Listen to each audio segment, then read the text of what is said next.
এবং তারই ছেলে হযরত ইসমাঈল আলাইহিস সালামকে কেন্দ্র করে। কিন্তু কোরআনের মধ্যে আল্লাহ তাআলা কুরবানি শব্দটা যত জায়গায় উল্লেখ করেছেন, এর মধ্যে হাবিল এবং কাবিলের ঘটনার মধ্যেও এই শব্দটা উল্লেখ আছে। সেই ঘটনা আমরা আগে আলোচনা করেছি, সংক্ষেপে শুধু একটু টাচ দিব। আল্লাহ কোরআনে বলেন, ইন কাররাবা কুরবানান ফাতুকবিলা মিন আহাদিহিমা ওয়া লাম ইউতাকাব্বাল মিনাল আখার। আল্লাহ তাআলা বলেন, হযরত আদম নবীর সন্তান হাবিল এবং কাবিল এই দুইজন কাররাবা কুরবানা, একটি করে কুরবানি আমার সামনে পেশ করলো। ফাতুকবিলা মিন আহাদিহিমা, একজনের কুরবানি গ্রহণ করা হলো, ওয়ালাম ইউতাকাব্বাল মিনাল আখার, আরেকজনের কুরবানি গ্রহণ করা হলো না। এই যে এখানে আল্লাহ কি শব্দ উল্লেখ করেছেন? কুরবানা। ওইখান থেকে আমরা কুরবানি বলি। কি বলি? কুরবানি। কুরবান শব্দের অর্থ হচ্ছে নৈকট্য লাভের আশায় কোনো কিছু পেশ করা। আল্লাহর সামনে নৈকট্য লাভের আশায়, আল্লাহর সাথে সম্পর্ক আরো গভীর করার আশায় আল্লাহর সামনে কোনো কিছু কি করা? পেশ করা। তো এই যে প্রথম যারা কুরবানি করলো, কুরবানের আবিধানিক অর্থে মূল ইতিহাস কাকে ঘিরে বললাম আমরা? হযরত ইব্রাহিম আলাইহিস সালাম এবং হযরত ইসমাঈল আলাইহিস সালামকে কেন্দ্র করে। কিন্তু এই যে প্রাথমিকভাবে যে আল্লাহ একটা ঘোষণা দিলেন কুরবানি শব্দে, এইখানে আমরা মেসেজ কি পাই?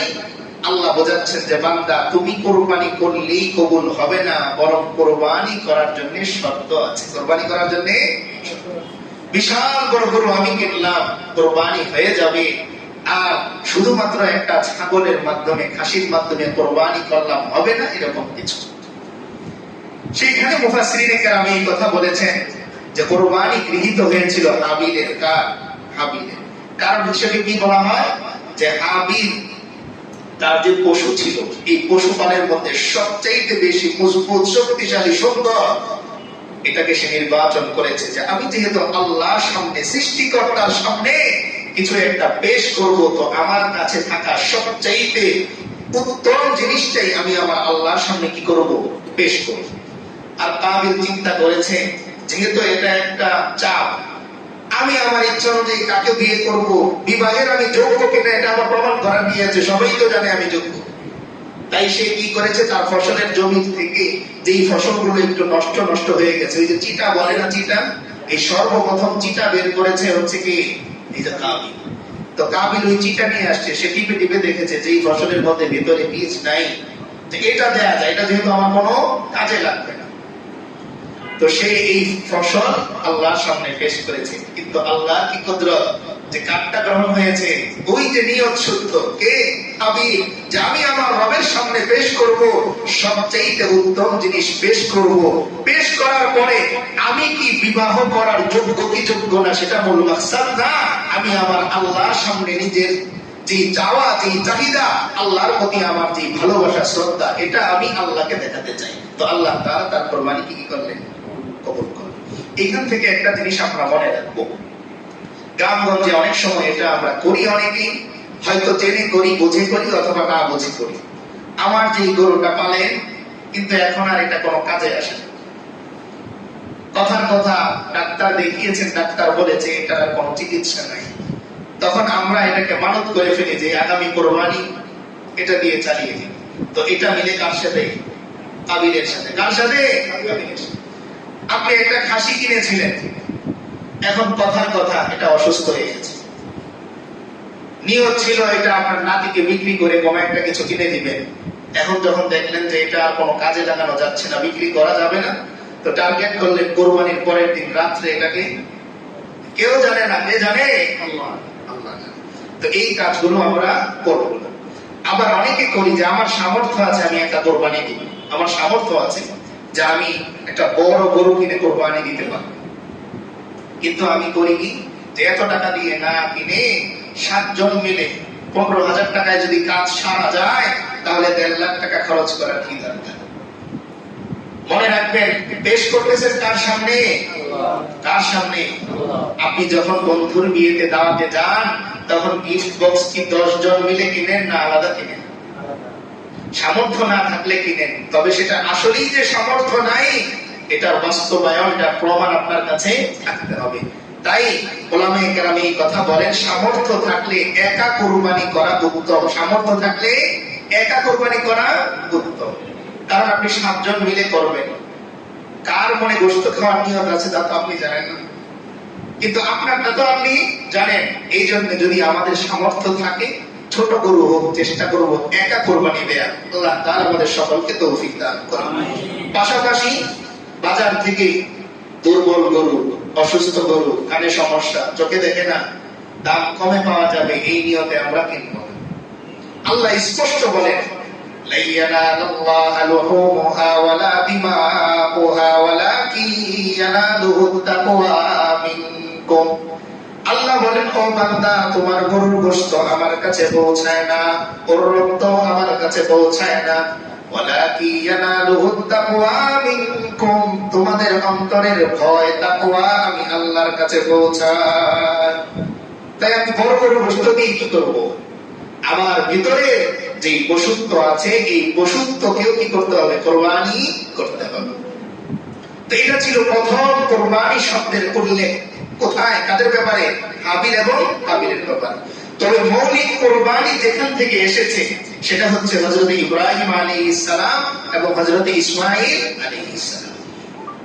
আমরা ইনশাআল্লাহ সামনে যেহেতু সুযোগ আছে বিস্তারিত আলোচনা করব, এবং পেছন থেকে আজকে আমরা আলোচনা করব ইনশাআল্লাহ। সর্বপ্রথম নবী হিসেবে পৃথিবীতে আগমন করেছেন কে? হযরত আদম আলাইহিস সালাম। সর্বপ্রথম নবী, সর্বপ্রথম মানুষ পৃথিবীতে আগমনকারী কে? হযরত আদম আলাইহিস সালাম। আদম আলাইহিস সালাম থেকে নিয়ে হযরত ইব্রাহিম নূহ আলাইহিস সালাম, এই দুই নবীর মাঝখানে গ্যাপ হচ্ছে 1200 বছর। কত বছর? 1200 বছর। হযরত আদম এবং হযরত নূহ আলাইহিস সালাম, এই দুইজনের মাঝখানে গ্যাপ কত সময়ে? 1200 বছর। হযরত আদম আলাইহিস সালামের ইন্তেকালের 600 বছর পরে, কত বছর পরে? 600 বছর পরে।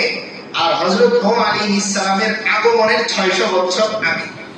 আদম আলাইহিস সালামের ইন্তেকালে 600 বছর পরে, আর নূহ আলাইহিস সালামের আগমনের 600 বছর আগে। এই মাঝামাঝি যে সময়টা, এই সময়টাতে শয়তান মানুষকে মূর্তি পূজার প্রশিক্ষণ দিয়েছে। কিসের? মূর্তি পূজা। এবার আমরা বড় অবাক হব, মূর্তি পূজা আসলো কিভাবে? আমরা অনেক সময় বলি, হুজুর এটা ভালো কাজ, তবু আপনারা নিষেধ করেন কেন? আপনি আপনার পরিবারকে সাথে নিয়ে একটু মার্কেটে যাবেন, পর্দার সাথেই গেলেন, তবু আমরা নিষেধ করি, কারণ পরিবারের একটা চয়েস আছে। একটা কথা মনে রাখবেন, আল্লাহ কোরআনে বলেছেন, আমার কথা না, যুইয়িনা লিন-নাস হুব্বুশ শাহাওয়াত মিনান নিসা ওয়াল বানিন। আল্লাহ বলেন, বান্দা, গুনাহের কাজ সর্বদা সুন্দর করেই তোমার সামনে আসে। যুইয়িনা, তাজয়িন শব্দ থেকে, মানে সুসজ্জিত, সাজগোজ।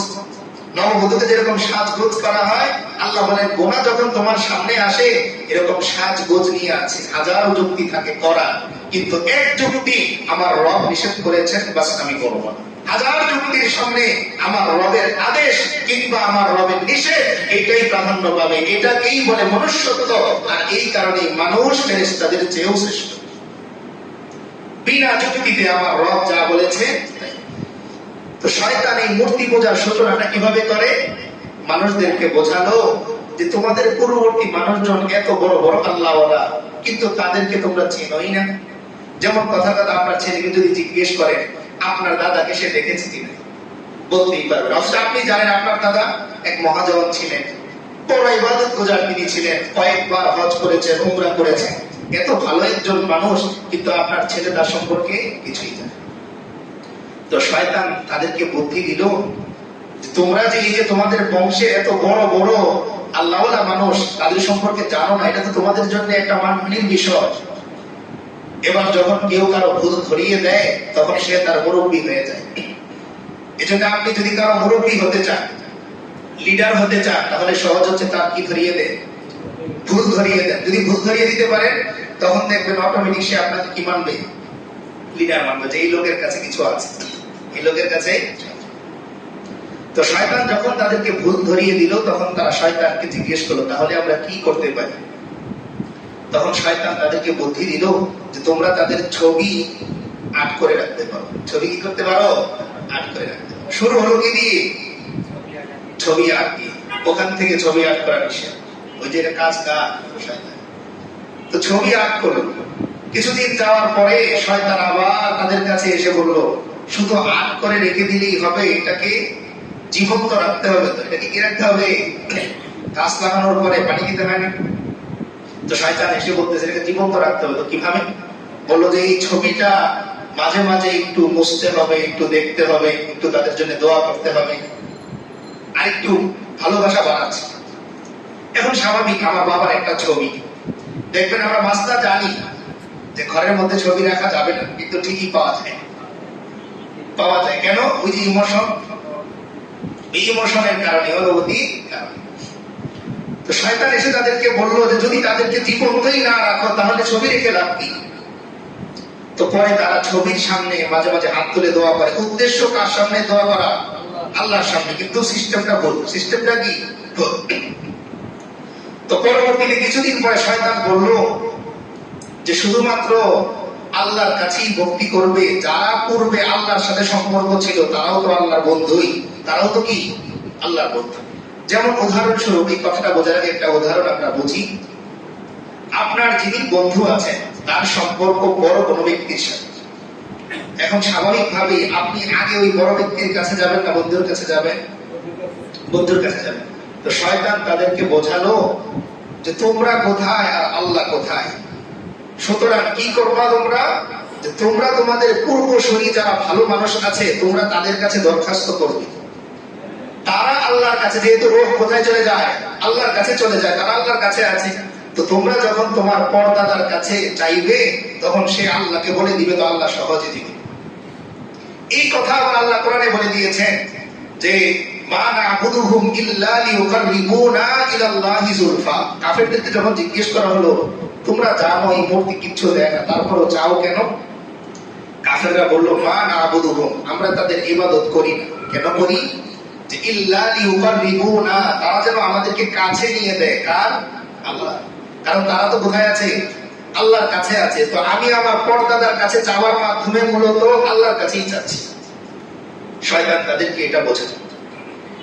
এখন মানুষ তো সহজে বিশ্বাসী। মানুষ কি সহজে বিশ্বাসী? যেমন কথার কথা, আজকে যদি এইখানে আপনার যাবতীয় সমস্ত জিনিস পাওয়া যায়, আপনি কষ্ট করে টঙ্গী বাজার যাবেন?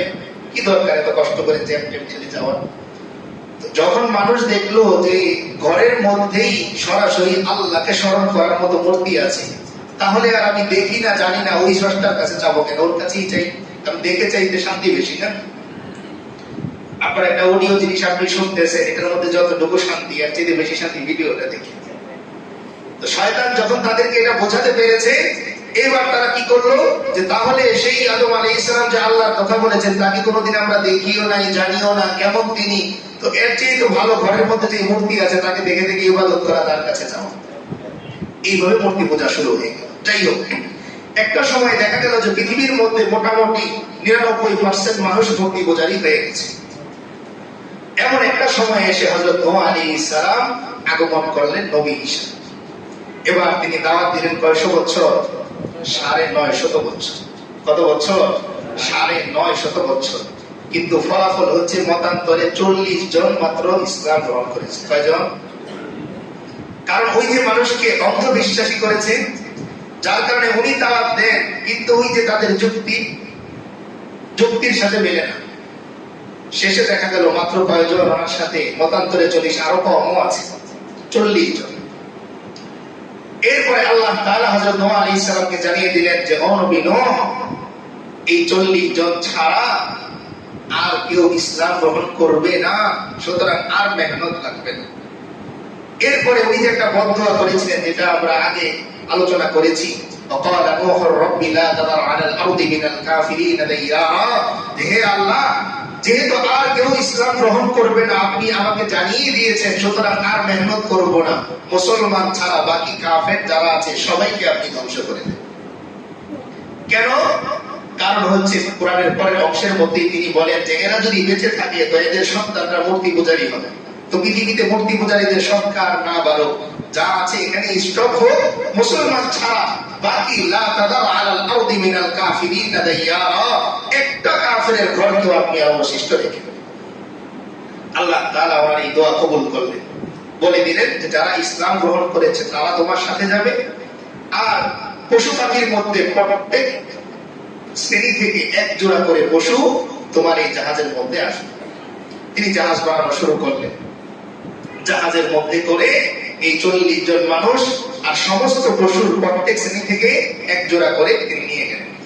যেহেতু আমাদের মূল টার্গেট অন্য কিছুতে, আমি বিস্তারিত ঘটনা বলতেছি। তো এই জাহাজের মধ্যে নূহ আলাইহিস সালামের 3 জন পুত্র ছিলেন। কয়জন? 3 জন পুত্র ছিলেন। এর মধ্যে একজন ছিলেন সাম, আরেকজনের ইয়াফিস, আরেকজনের নাম আছে, মোট 3 জন ছিলেন। তো এই 3 জন পরবর্তীতে পৃথিবীর মধ্যে তার কেউ বাকি নেই, সব ধ্বংস হয়ে গেল। তখন হযরত আদম আলাইহিস সালাম যে কাবা নির্মাণ করেছিলেন, এই কাবাটাও এটার সাথে ধ্বংস হয়ে গেছে, এই প্লাবনের সাথে। তো এই 3 জন পরবর্তীতে নূহ আলাইহিস সালামের ছেলে যে 3 জন, এই 3 জন পরবর্তীতে যে বাবেল শহর আছে, কোন শহর? বাবেল শহর, ইরাকে, বর্তমানে বেবিলিয়ন যেটা না, ইরাকের বাবেল শহর তৎকালীন। এই জায়গায় গিয়ে তারা বসবাস শুরু করলেন এবং সেইখানে তারা এক সময় যে বিশাল জায়গা নিয়ে ওনারা বসবাস শুরু করার পরে বংশবৃদ্ধি হলো, আস্তে আস্তে শহর হয়ে গেল বাবেল শহর। তো ওই ধারাবাহিকতার পরে কাবা তো আর নির্মাণ হয় নাই। তো আল্লাহ তাআলা কাবার নির্মাণ কাকে দিয়ে করবেন? তো নির্বাচন করলেন হযরত ইব্রাহিম আলাইহিস সালামকে। কাকে? হযরত ইব্রাহিম আলাইহিস সালাম।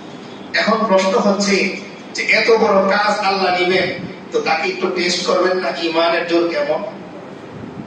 দেখেন, আমরা যখন বড় কোনো প্রকল্পে হাত দেই তখন ইঞ্জিনিয়ার নির্বাচন করার ক্ষেত্রে কি করি? যাচাই বাছাই করি। তো আল্লাহ তাআলাও যে কাবা ঘর নির্মাণ করাবো আমি, তো পৃথিবীর মানুষের জন্য তার আদর্শগুলো সামনে আনতে হবে যে কেমন ব্যক্তির মাধ্যমে আমার ঘরের কাজ আমি করিয়েছি। নির্বাচন করলেন কাকে? হযরত ইব্রাহিম আলাইহিস সালাম। এবার তার আগমনটা কেমন পরীক্ষার ছিল? এক সময় ওই বাবেল শহরের নেতৃত্ব পেল নমরুদ।